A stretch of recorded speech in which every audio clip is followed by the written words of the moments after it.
साहेब चंदगड विधानसभामध्ये आपले 3 विभाग आहेत. चंदगड, आजरा आणि गडिंग्लज. अजून विकासाची भरपूर कामे कामे पेंडिंग आहे साहेब. त्याच्याबद्दल विकास करण्यासाठी पुढील वाटचालीसाठी कोणते पाऊल उचलले आहेत साहेबांनी?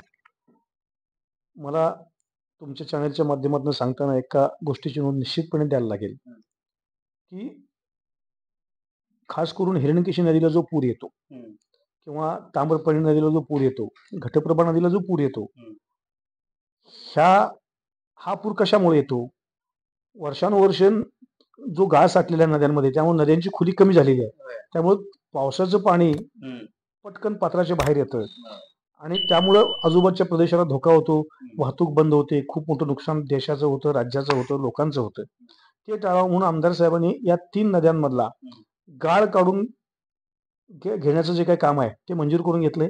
त्याची टेंडर प्रक्रिया पूर्ण झालेली आहे.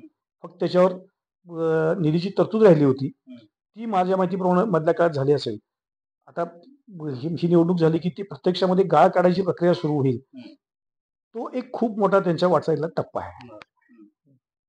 आणि त्यामुळं पावसाळ्यामध्ये जी काय आपल्याला वाईट अवस्था सगळी बघायला मिळते महापुराची, आणि ज्यामुळे शेतकऱ्यांचं नुकसान होतंय आणि इतर सगळ्याच गोष्टीवर त्याचा परिणाम होतो, त्यापासून बऱ्यापैकी सगळ्या जनतेला सुटका होईल, जनतेची सुटका होईल असं मला वाटतं. साहेब आता दुसरा एक क्वेश्चन आहे. मी आता गावी जाऊन जनतेचा प्रतिक्रिया घेतला आणि जनतेचं असं आणि चंदगड विभागातला पण प्रतिक्रिया मी ऐकलं साहेब. आणि तिथल्या लोकांचं असं म्हणणं आहे की काही झाले, इमर्जन्सी आला तरी तिथं कुठे जवळपास हॉस्पिटल नाही, ते गडिंग्लज आणि बेळगावला जावं लागतो. त्याच्याबद्दल तुम्ही काय सांगू शकता?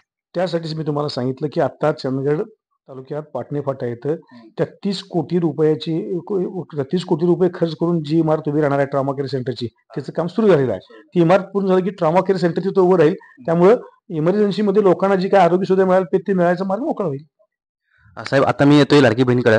असं महायुतीने आता 1500 रुपये देत आहेत आणि निवडणूक झाल्यानंतर 2100 पर्यंत त्यांनी आश्वासन दिलेले आहेत. आणि तसंच महाविकास गटाने पण 3000 पर्यंत एक आश्वासन दिलं. त्याच्याबद्दल काय प्रतिक्रिया असेल सर? महाविकास आघाडीच्या लोकांना हे उशिरा सुचलेलं शानपण आहे. मुळात सुरुवातीला 1500 रुपये जेव्हा लाडक्या बहिणींना द्यायचा निर्णय झाला, तेव्हा ह्याच महाविकास आघाडीच्या नेत्यांनी टीका केली की आता राज्य दिवाळखोरीत जाणार, राज्य कर्जबाजारी होणार, राज्य कंगाल होणार. मग 1500 रुपये दिल्यानंतर जर राज्य दिवाळखोरीत जात असेल, कंगाल होत असेल, राज्य आर्थिकदृष्ट्या अडचणीत येत असेल, तर मग तुम्ही 3000 रुपये देण्याची जी काही घोषणा करत आहात ती कशाच्या आधारावर करतात? त्यावेळेला राज्य दिवाळखोरीत जाणार नाही का? त्यावेळेला राज्य कंगाल होणार नाही का? म्हणजे मुळात तुम्हाला अत्यंत जाणीवपूर्वक मला याची नोंद द्यायची आहे की 70 वर्षामध्ये महाराष्ट्रामध्ये पहिल्यांदा हा अभिनव प्रकल्प, ही अभिनव योजना राबवली गेली की लाडक्या सगळ्या बहिणींच्या नावावर 1500 रुपये थेट खात्यावर जमावायला लागले त्यांच्या अकाउंटला. इथं मध्ये काय कोणाची काटछाट कपातुपात असला काय असला काय प्रकार नाही आहे. मग हे जेव्हा महायुती सरकारनं करायचं ठरवलं तेव्हा याच्यावर टीका करणारे महाविकास आघाडीचे नेते आता आम्ही 3000 देऊ म्हणतात. ठीक आहे, काय हरकत नाही. त्यांचं जेव्हा सरकार येईल तेव्हा ते त्यांनी 3000 ते देतील, पण यावेळेला काय त्यांचं सरकार येईल असं मला वाटत नाही. साहेब आता आणि मी डेव्हलपमेंटकडे येतोय. तुम्ही जवळचे कार्यकर्ता आहेत राजेसाहेब पाटलांचे. साहेब आतापर्यंत मागच्या 5 वर्षामध्ये त्यांचे कोणकोणते कामे त्यांनी केलेले आहे, विकास कामे केलेले आहेत असं?